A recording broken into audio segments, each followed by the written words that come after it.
નમસ્કાર, આપ જોઈ રહ્યા છો ગુજરાત ફર્સ્ટ. હું છું આપની સાથે વિક્રમ. સમાચારોની શરૂઆત કરીએ તો વિસાવદરના સુરતમાં વસતા મતદારોનો સ્નેહ મિલન સમારોહ યોજાયો હતો. યોગી ચોક ખાતે સ્નેહ મિલન સમારોહનું આયોજન કરવામાં આવ્યું હતું. ભાજપ પ્રદેશ અધ્યક્ષ સી.આર. પાટીલની અધ્યક્ષતામાં સમારોહ યોજાયો હતો. શિક્ષણ મંત્રી પ્રફુલ્લ પાનસેરિયા સ્નેહ મિલન સમારોહમાં હાજર રહ્યા હતા. નેતા રત્નાકરજી સહિત ધારાસભ્યો અને નેતાઓ પણ હાજર રહ્યા હતા. ભાજપ ઉમેદવાર કિરીટ પટેલ અને નેતા જયેશ રાદડિયા પણ હાજર રહ્યા હતા.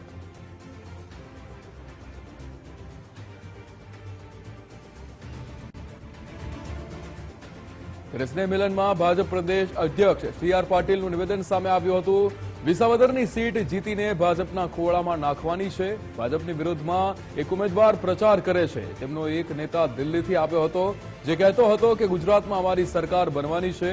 લોકસભામાં પણ એક પણ ખાતું નહીંથી ખુલ્યું. દિલ્હીના લોકોએ ઓળખીને જ એ નેતાને હરાવી દીધા છે. વિસાવદરની એક સીટ આપણા સૌ માટે ચેલેન્જ રૂપ બની છે. પરમ દિવસે વિસાવદર ભેસાણ જવાનો છું. ભાજપ ઉમેદવાર વિસાવદર અને ભેસાણની સીટ જીતશે. સી.આર. પાટીલનું નિવેદન. 2022ના ઇલેક્શનની અંદર 182 માંથી 156 સીટ જીત્યા હતા. તમારા સાથથી જીત્યા છે ભાઈ. તમે તાળી તો પાડો. તમારા મદદ વગર શક્ય જ નહોતું. અને આજે જયારે વિધાનસભાની અંદર 161 સીટ છે, એને 163 કરવાની છે. એમાં તમારા બધાનો સાથ માંગવા માટે આવ્યો છું. એમના એક નેતા દિલ્હીથી આવ્યા હતા. ગુજરાતના 2022ના ઇલેક્શન વખતે આવ્યા ત્યારે પણ કહેતા હતા કે લખી લો, અમારી સરકાર બનવાની છે. 182 સીટ ઉપર ઉમેદવાર ઉભા રાખ્યા. 136 સીટ ઉપર એની ડિપોઝિટ જમા થઈ ગઈ. એવા નેતા હવે ગુજરાતમાં ફરી જીતવા માટે આવ્યા છે. સ્નેહ મિલનમાં સી.આર. પાટીલનું ઓપરેશન સિંદૂર અંગે પણ નિવેદન.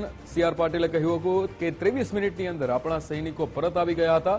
પાકિસ્તાન દ્વારા ધમકી આપવામાં આવી હતી. પીએમ મોદીએ જવાબ આપતા કહ્યું કે ગોળીનો જવાબ ગોળાથી આપીશું. પીએમ મોદીએ જે જવાબ આપ્યો છે તે કોંગ્રેસની સરકારે આપ્યો નથી. પહેલગામમાં એટેક થયો. આપણે બહેનોનો સિંદૂરને ભૂસવાનો પ્રયત્ન થયો અને એનો કડક જવાબ મળ્યો. મોદી સાહેબે પહેલા 5 કલાક, બીજી વાર 3 કલાક અને ત્રીજી વાર ફક્ત 30 મિનિટની અંદર આ ઓપરેશન પાર પાડવાનું નક્કી કર્યું.